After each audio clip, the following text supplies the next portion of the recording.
Back to channel friends, मैं सबका अपने चैनल स्टॉक्स वाले पे बहुत स्वागत करता हूँ। दोस्तों ये फिल फैमिली डेफिनेटली मुझे सब पता है कि शाम को हमारी एक वीडियो आती है स्टॉक फटाफट या फिर न्यूज़ फटाफट, जहाँ पे वीडियो एक चर्चा ने कौन स्टॉक में क्या न्यूज़ आ रही है और क्या बेस्ट बैंक लेवल इमर्ज हो रहा है। इतना फ्रेंड्स आपके लिए होमवर्क करके लाता हूँ। आपसे रिक्वेस्ट है वीडियो के एंड तक बने रहे, क्योंकि आज के दिन बहुत बड़ी बड़ी अपडेट्स हैं। चैनल फर्स्ट टाइम होंगे सब्सक्राइब कर सकते हैं इस तरह क्वालिटी कंटेंट को सबसे पहले एक्सेस करने के लिए। Now without delaying any for time, let's begin. इस बात की जाए भारतीय बाजार की इंडेक्स लेवल में भले हमें गिरावट क्यों ना देखने को मिले, लेकिन इसी बीच में gas mid cap 100 life time high और स्मॉल कैप इंडेक्स में 1% के आसपास तेजी का माहौल देखने को मिला। रीजन साफ है, बिकॉज आज 31 में होने के बावजूद भी एफआईज ने 3400 करोड़ के आसपास नेट बाइंग करी है। डीएस की बात की जाए भारी मात्रा में उनकी तरफ से बिकवाली का दबाव देखने को ज़रूर मिला है।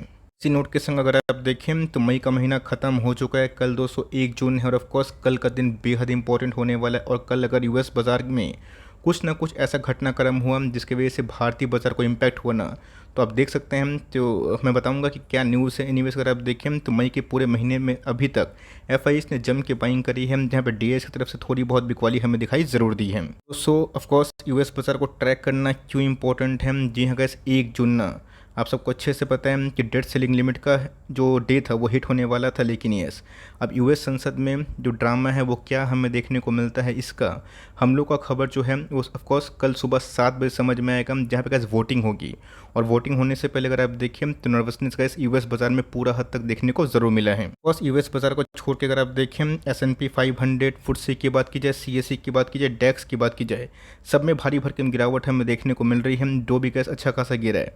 ऑल्दो हमारे यूएस का मार्केट को छोड़ के जो भारतीय बाजार के Q4 के जीडीपी के आंकड़े आए हैं वो तो गैस उम्मीद से काफ़ी बेहतर लग रहे हैं। कुछ अच्छे से पता है हम कि नंबर शायद जितने बेहतर क्यों ना आ जाए, सेंटीमेंट अच्छा होना वेरी इंपॉर्टेंट है। अगर आप देखें तो ऑफकोर्स 200 पूरे ट्रेडर्स कम्युनिटी की बात की जाए, इन्वेस्टर कम्युनिटी की बात की जाए, बड़े बड़े फंड मैनेजर भी ना आंस लगा कर बैठे हैं कि कल सुबह को ऑफकोर्स एक पॉजिटिव न्यूज़ आए। ऑल्दो मार्केट में ये अनुमान है कि यूएस कांग्रेस में जो बिल था कि डेट लिमिट का जो सेलिंग है उसको थोड़ा सा बढ़ा देना चाहिए, तो ऑफकोर्स उसको लेके वोटिंग होना बाकी है।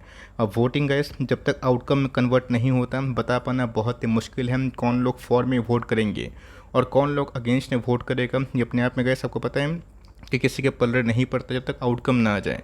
बाजार तो उसको लेके आश्वस्त है, इसलिए निफ्टी 18,500 के ऊपर है। कोई भी गैस बैड न्यूज़ मार्केट को क्रैश करवा सकती है और गुड न्यूज़ मार्केट के लिए पॉजिटिव सेंटीमेंट क्रिएट करवा सकती है। बस गैस कल सुबह को क्या न्यूज़ अपडेट आएगी आप देखिएगा, और ऑफकोर्स मैं कल के दिन इसको कवर ज़रूर करूंगा। ऑल तो टाइटन की बात की जाए लाइफ टाइम हाई पे जस्ट ट्रेड कर रही है। दोस्तों इक्विटी मार्केट की हालत थोड़ी बहुत भी गड़बड़ हुई, ऊपर नीचे हुआ तो गोल्ड में गैस अच्छी खासी इन्फ्लोज बढ़ेगी। आपने देखा कि गोल्ड के प्राइस बढ़ने के बावजूद भी टाइटन का सेल्स बहुत ही शानदार देखने को मिला और प्रॉफिटेबिलिटी भी लाइफ टाइम हाई के लगभग ही थी। रीज़न साफ है, बिकॉज इनके गाइस जो अदर सेगमेंट है वो बहुत ही फल फूल रहे हैं। बहुत लोग काफ़ी सरप्राइज है कितने महंगे गोल्ड प्राइस होने के बावजूद भी टाइटन के सेल्स के संग प्रॉफिटेबिलिटी हिट हुई है। आपको याद होगा दोस्तों जब बीच में मेगा क्रैश हमें देखने को मिला था, मैंने कितने बार कवर किया था। तो जिनके पास गट्स है ना उनके पैसे बने, तो कल कुछ भी हो मेरे हिसाब से गैस गोल्ड में अगर इन्फ्लोस और भी आते हैं तो घबरा के बेचिएगा मत। मेरा ऐसा मानना है कि आने वाले Q1 में टाइटन के नंबर्स और भी अच्छे और Q2 में हो सकते हैं। इस बीवेल की बात की जाए, बहुत लोग बोल रहे हैं कि सर इसका स्प्लिट होने वाला था, उसको लेके क्या अपडेट है। तो जी स्प्लिट तो आपको पता है कि 10 का फेस वैल्यू 5 हो जाएगा। आपके जो भी शेयर्स हैं उसको मल्टीप्लाई बाई 2 कर दीजिएगा, प्राइस एडजस्ट भी हो जाएगा। लेकिन यस उसको लेके गैस कोई भी डेट नहीं आई है, लेकिन यस गैस बार बार 1700 के आसपास जाके एक स्ट्रॉन्ग रेजिस्टेंस खा रहे हैं। कहा गया तो दोस्तों ये लाइफ टाइम हाई से बहुत करेक्ट नहीं हुआ है और ऑफकोर्स इसमें तो कोई करेक्शन हुई नहीं है। निफ्टी एफएमसीजी को अगर आप देखें ना 50,000 का जो इंडेक्स बेंचमार्क है वो क्रॉस होता हुआ देखने को मिल चुका है। तो मुझे लगता है इसकी स्ट्रॉन्ग Q1 के नंबर्स का जो एंटिसिपेशन है उसको लेकर इस पर गिरावट हमें देखने को नहीं मिल रही है। तो अभी तक इस कोई डेट नहीं आई है। आपके पास ये कंपनी है ज़बरदस्त मल्टीबैगर शेयर है, आप उसको ज़रूर लॉन्ग टर्म के लिए कंटिन्यू करिए। ये बात की जाए तो पूरा मार्केट में अच्छी खासी रिवर्सल हमें देखने को मिल रही है। बहुत सारा स्टॉक्स हो गए अपने 1 साल लो से 1 साल हाई पे चल जा चुका है, लेकिन इसी बीच में आरती इंडस्ट्रीज में कोई भी रिकवरी हमें दिखाई नहीं दी है। याद होगा दोस्तों जब मैंने बेंजीन के ऊपर वीडियो बनाया था, मैंने साफ साफ बताया था कि 2023 आरती इंडस्ट्रीज़ के लिए काफ़ी चैलेंजिंग होगा। और ऑफकोर्स मैनेजमेंट की कमेंट्री भी वैसी हमें देखने को मिली। बीच में गए स्टॉक गिर के ना 500 के नीचे भी आया था। तो बहुत लोग पूछ रहे हैं कि सर कैपेक्स कब तक होगा। मुझे ऐसा लगता है कि 2 साल यहाँ से कैपेक्स पकड़ के चलिए और जिसका आउटकम ना 26 और 27 तक होगा। कंपनी तो गैस ये भी दावा कर रही है कि 27 तक इनके सेल्स 3x 4x हो सकते हैं और प्रॉफिटेबिलिटी भी उस हिसाब से बूस्ट हो सकती है। अगर आप उसके साथ चलना चाहें कि चलो 2 साल में 1 साल में पैसे नहीं बनेंगे, भले रेंज बाउंड क्यों ना हो, बट कैपेक्स के बाद कंपनी के प्रॉफिटेबिलिटी बूस्ट होंगे। इसको आप बेचिए मत। एमओएस के लगभग में ट्रेड कर रहा है और ऑफ कोर्स उस इतिहास बोलता है कि जो कंपनी एमओएस पे ट्रेड करती है और कंपनी अच्छी होती है, वैल्यूएशन सही होते हैं और प्रोमोटर सक्रिय होते हैं, एक्टिव होते हैं और पॉजिटिव होते हैं, उनमें पैसे मेगा बनते हैं। तो आपके पास एलोकेशन 5% के लगभग है, उससे नीचे है। आप इसको कंटिन्यू करें। फर्दर जो नेक्स्ट क्वार्टर के नंबर्स का हम लोग वेट कर जरूर करेंगे। स्टेटस की बात की जाए, धीरे धीरे मोमेंटम पकड़ता हुआ देखने को मिल रहा है। 600 का 20 बनाने के बाद, स्ट्रॉन्ग नंबर्स के बाद ये 650 के पास बार बार जाने की कोशिश कर रहा है। आज के हाई की बात की जाए, ये भी 650 के आसपास था, बट अनफॉर्चुनेटली उसको ब्रेक नहीं कर पाया। गैस इतना टाइम आईआरसीटीसी को होल्ड किया है, मैं बोलूँगा आईआरसीटीसी को और भी थोड़ा होल्ड कर लें। रीज़न साफ है, स्ट्रॉन्ग नंबर्स के संग गाइडेंस भी कंपनी के मजबूत हैं और आपको अच्छे से पता है कि अभी के टाइम में ना बहुत लोग टूर्स एंड ट्रैवल्स पे ज़्यादा फोकस कर रहे हैं। जिनकी छुट्टी है वो ऑफकोर्स कुछ बाहर निकल जा रहे हैं। जितना भी गैस डेस्टिनेशन थीम होता है ना, वो तो गैस पूरा बुकड है। मैंने भी एक आध जगह पे थोड़ा ट्राई किया था घूमने जाने के लिए, बट इतना गैस बुकिंग हो रहा है ना, मुझे टिकट्स ही नहीं मिला। जिसका मतलब ये है कि जितने भी एयरलाइंस वाले बिजनेस हैं, टूर्स वाले बिजनेस हैं, उनके लिए अच्छी जो सीज़न है वो ऑन हो चुके हैं। तब कोर्स इजी माई ट्रिप ने भी इस बार अच्छे नंबर पेश किए थे, ख़राब नहीं। उसको भी कंटिन्यू करें। आईआरसीटीसी प्योर मोनोपोली कंपनी है, मैं उसको लॉस से बेचने की सलाह बिल्कुल भी नहीं दूंगा। मौजूदा प्राइस से धीरे धीरे बाई ऑन डिप्स कर सकते हैं। एटी की बात की जाए, पहले पब्लिक को डराओ फिर दबा के माल उठाओ, 520 का टारगेट। जेपी मॉर्गन आप देख सकते हैं जब दिया गया उसके बाद स्टॉक क्रैश भी हुआ। आज की बात की जाए 1063 के आसपास ट्रेड कर रही है। आपको अच्छे से पता है दोस्तों, जो चैनल से जुड़े हुए हैं, केपीआईटी को हमारा कॉल 270 के आसपास था, आज 1100 के लगभग है। मतलब दोस्तों यहाँ से 50 पॉइंट और भागेगा ना, पैसे 4x हो जाएंगे। और वो भी गैस उस कंडीशन में जहाँ पे बीच में रशिया यूक्रेन का मैटर आया, पूरा मार्केट क्रैश हुआ, पूरे मार्केट में कहीं पैसे नहीं बने। और उस मंदी में भी दोस्तों इस कंपनी ने ना जोरदार पैसा बनाया। तो 2 साल में कैसे इस कंपनी ने सबको माला माल किया। तो ऑफकोर्स कभी ना कभी तो प्रॉफिट बुकिंग आएगी, बट येस जिनके पास ये कंपनी है बिल्कुल ही मत बेचे। ऑलरेडी कैसे सबके पैसे मल्टीप्लाई हो चुके हैं। प्रॉफिट बुकिंग करना चाहते हैं, ये आपका पॉइंट ऑफ व्यू है, 30% से ऊपर मत करिएगा, बिकॉज आपकी ऑलरेडी मल्टीपल कंपनी बन चुकी है ना, उसको छोड़ दीजिए। बहुत लोग ऐसा करते हैं कि पूंजी निकाल लेते हैं, बट मेरा ऐसा मानना है कि कंपनी के स्ट्रॉन्ग आउटलुक के संग ना कंपनी के मैनेजमेंट भी बहुत ही मजबूत है। और ऑटो गैस जैसा सेल्स बढ़ा रहा है ना, इस कंपनी को वैसे ही बूस्ट मिलेगा। लोग बोल रहे हैं सर कैंपस एक्टिवाई जो एक्टिवेयर आईपीओ आया था बीच में, काफ़ी अच्छा चल रहा था। उसके बाद क्या हुआ, नंबर्स तो बहुत ही ख़राब थे। और स्टॉक की बात की जाए, डेली के डेली क्रैश हो रहा है। आज भी अगर आप देखें तो 8-9% के आसपास मेगा फॉल दिखाई ज़रूर दी है। गाइस रिलैक्सो फुटवेयर्स की बात की जाए, बाटा की बात की जाए, उनका टाटा हो चुका था। मतलब आपको पता है कि मार्जिन्स का कितना कॉन्ट्रैक्शन हमें देखने को मिला। बट गाइस मैं इस कंपनी से थोड़ा निराश इसलिए हूँ बिकॉज कंपनी के टॉप लाइन्स बिल्कुल भी अच्छे नहीं रहे। तो यहाँ पे गाइस ओवर एवरिंग ना करें। और मेरा ऐसा मानना है कि जिस प्राइस ट्रेंडिंग पे कंपनी ट्रेड कर रही है और जो 300 करोड़ के आसपास सेल्स है, 400 करोड़ के आसपास सेल्स है, वो सफिशिएंट नहीं है। कंपनी के जो कमेंट्री है वो भी काफ़ी टेपिड और म्यूटेड मुझे दिखाई पड़े, जहाँ पे कैसे रिलैक्सो और बहुत सारी कंपनीज ने अपने मार्जिन्स को रिकवर कर लिया। इस पर तो रिकवरी हमें देखने को नहीं मिली। इसको दोस्तों चाहें तो छोड़ के दूसरी कंपनी को फोकस करें और एवरेजिंग करना मैं आपको सलाह अभी नहीं दूंगा। कम से कम गैस नेक्स्ट क्वार्टर के आउटलुक का वेट करें, जो मेरे हिसाब से अप टू द मार्क नहीं थे। पेंट की बात की जाए, कल ही गैस मैंने इसको कवर किया था और फोकस करने की सलाह दी थी, बिकॉज धीरे धीरे गैस बर्जर पेंट में ना स्ट्रॉन्ग बिल्डअप के संग हमें डेली चार्ट में स्ट्रॉन्ग मोमेंटम के संग ब्रेकआउट दिखाई दे चुका है। बर्जर पेंट था, लोग उसको 500 450 के आसपास बोल रहे थे। और ऑफकोर्स कुछ दोस्तों जो वक्त है ना वो थोड़ा पलटता हुआ देखने को मिल रहा है। मेरा ऐसा मानना है कि अब इनको हेडविंड्स नहीं टेलविंड्स का फ़ायदा मिलेगा। क्रूड की बात की जाए 72 के आसपास है। और जितने भी गैस अच्छी कंपनी है पेंट सेक्टर का, उसको तो कम से कम 1 साल के लिए बेचिए मत। 6 महीना साल भर रशिया यूक्रेन के मैटर के बाद इनको हाई इन्वेंट्रीज का सामना करना पड़ा। अब तो गैस इनको हाई बेस का फ़ायदा होगा और कंपनी का जो इन्वेंट्रीज था वो निकल भी चुका है। और ऑफकोर्स जो सस्ते रॉ मटेरियल के प्राइस है ना, कंपनी इम्पैक्टेड थी। अब गैस उनके वॉल्यूम्स में रिकवरी होगी और साथ ही साथ ना कंपनी के मार्जिन्स भी हमें बहुत ही हद तक रिकवर होते हुए दिखाई ज़रूर देंगे। आपके पास अगर मौका है, आपको अच्छा लगता है, तो अभी भी गैस ब्रेकआउट के पहले आप धीरे धीरे बाई कर सकते हो। इनकी बात की जाए, जो गैस लाइन मैंने केपीआईटी में दोहराई थी, डिक्सन में भी वही दोहराऊंगा, पहले पब्लिक को डराओ फिर दबा के माल उठाओ।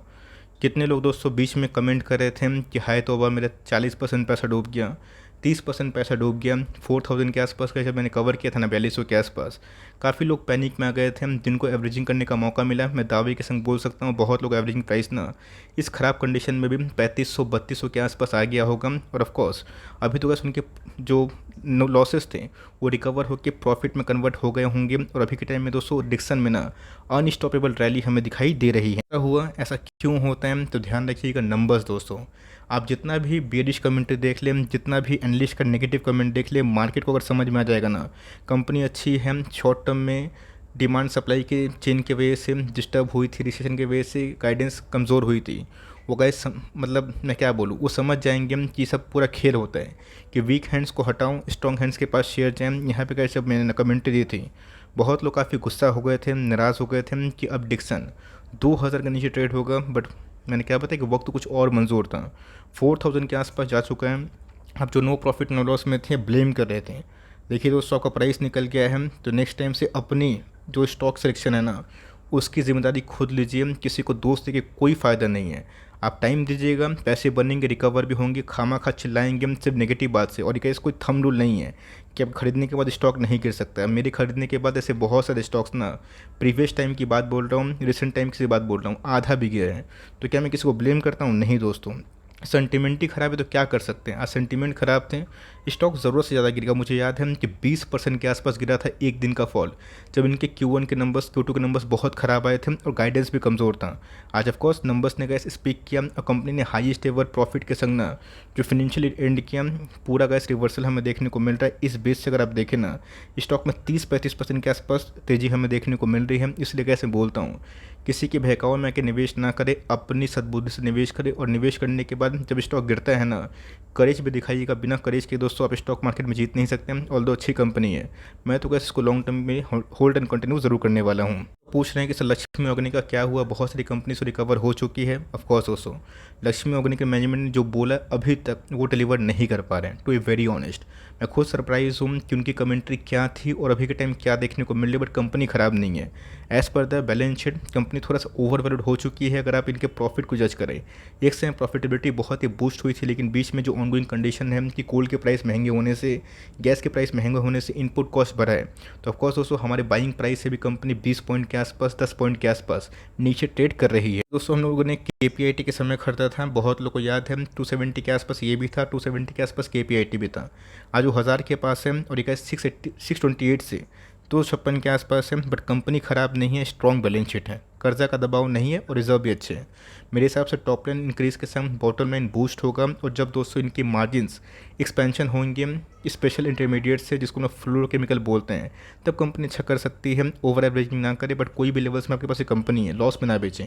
कम से कम गैस जितने भी केमिकल कंपनी है 2 क्वार्टर तो चलने का वेट कर सकते हैं। कार्ड्स एंड पेमेंट्स की बात की जाए, इसमें गैस एक समय भयंकर गिरावट हमें देखने को मिली थी। स्टॉक की बात की जाए क्रैश होकर 655 के आसपास जा चुका था, बट अभी के टाइम 655 से बहुत ही स्ट्रॉन्ग रिकवरी, 40% के आसपास रिकवरी हमें दिखाई दे चुकी है। की बात की जाए तो ऑफकोर्स दोस्तों अपना 1000 के आसपास जो स्ट्रॉन्ग रेजिस्टेंस है उसके तरफ दौड़ लगा चुका है। आपको अच्छे से पता है कि बीच में गैस कार्डियल ग्रुप में ना अगर इतना माल इसमें नहीं बेचा होता तो स्टॉक इतना क्रैश नहीं होता। हाई ROE वाली कंपनी है, रीजनेबल वैल्यूएशन तो मैं नहीं बोलूँगा, बट येस थोड़ा तो गैस कंफर्ट हमें देखने को मिल रहा है। 70 का भी 40 के आसपास हो चुका है, 86,000 करोड़ के आसपास की मार्केट कैप है और IPO के बाद बहुत नहीं भागा है। स्ट्रॉन्ग फाइनेंशियल ईयर के संग कंपनी की एंड हमें देखने को मिल रहा है। मुझे लगता है कि UPI से खतरा नहीं है, बिकॉज UPI क्रेडिट नहीं देती और देगी भी तो बहुत ही कम देगी। ये गाइस अच्छा खासा वसूली भी करते हैं। बहुत लोग नाराज़ भी होते हैं कि सर ये सब बिजनेस मत बताइएगा, बिकॉज ये सब लोगों का खून चूसते हैं। अगर ऐसा सोचेंगे ना आप स्टॉक मार्केट में इन्वेस्ट ही नहीं कर पाएंगे, बिकॉज जो कंपनी आप होल्ड कर रहे हैं ना सबको बैंक ने कर्जा दिया है, तो पीछे तो गैस नींव है, तभी ना कंपनी बड़ी बनी है। तो कंपनी अच्छी हो, मुझे लगता है कि हर बार ऐसा नहीं होता दोस्तों कि हर बार कंपनी में इतना ग्रोथ हो।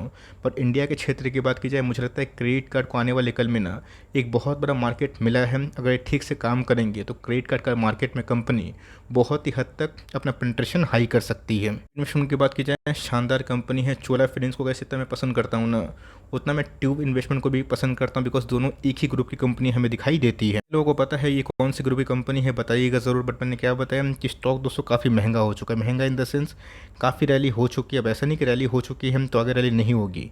55,000 करोड़ के आसपास की मार्केट कैप हो चुकी है, स्ट्रॉन्ग नंबर्स है। एसआईपी करने के लिए ठीक है, बट बहुत बड़ा निवेश इस लेवल पे मैं राय नहीं दूंगा। अभी भी इस मार्केट में बहुत ही बड़े बड़े मल्टीबैगर स्टॉक्स अच्छे खासे भाव पे ट्रेड कर रहे हैं। आप उसको पकड़े, आपके पास एक कंपनी है, बेचे ना, बट फ्रेश इन्वेस्टमेंट करते भी हैं तो एसआईपी के वे में करिएगा। इक्का दुक्का लेके बड़ा निवेश का इसमें इस लेवल पे आपको बिल्कुल भी सलाह नहीं दूंगा। की बात की जाए, ये भी इस बीच में क्रैश होकर 300 के आसपास आया था, बट अच्छे नंबर्स के संग जो कंपनी ने इस बार नोट जारी करी है बहुत ही शानदार हमें देखने को मिल रही है। तो वैसे स्टॉक भाग के 450 के आसपास गया था, बट खराब सेंटीमेंट की वजह से मार्च के महीना में ये 300 के आसपास भी आया था। 450 के ऊपर गैस कंपनी जाएगी ना, सुपर ब्रेकआउट हमें देखने को मिलेगा। रही बात मार्केट कैप की, 7,000 करोड़ के आसपास की मार्केट कैप है।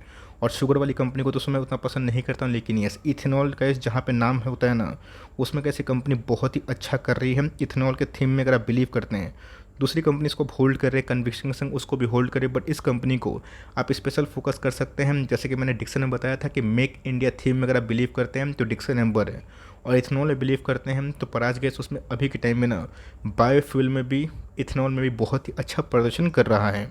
इंडस्ट्रीज़ की बात की जाए, मज़ा आ गया दोस्तों। आपको याद होगा कितने बार मैंने ब्रेकआउट के पहले आप सबको स्ट्रांगली सजेस्ट किया था, और एग्जैक्टली अगर आप देखें तो बहुत ही हाई चांसेस है कि इस बार शायद ब्रेकआउट हमें देखने को मिल ही जाए। इसो का लेवल टूटेगा दोस्तों तो सीधा 4,042 के आसपास जाएगा। जिनको गैस खरीदने का मौका मिला, मस्त बाइंग लेवल मिली, और स्टॉक एकदम अप ट्रेंड में हमें देखने को मिल रहा है। थोड़ा बहुत उसको पुल डाउन आएगा ना, पुल बैक आएगा, उससे पैनिक ना करे, वो खरीदने का मौका होगा। बाई ऑन डिप्स 250-300 पॉइंट के आसपास अगर आप अभी भी एसआईपी करते हैं, मुझे लगता है कि आने वाले कल में गैस कंपनी और भी रिवॉर्ड करेगी। और जब से गैस एपीआई की न्यूज़ आई है ना, तब से तो गैस स्टॉक और भी अच्छा कर रहे हैं। तो आपके पास एक कंपनी है, जेम स्टॉक है, नेवर्स लेकर कैटेगरी में रखिए।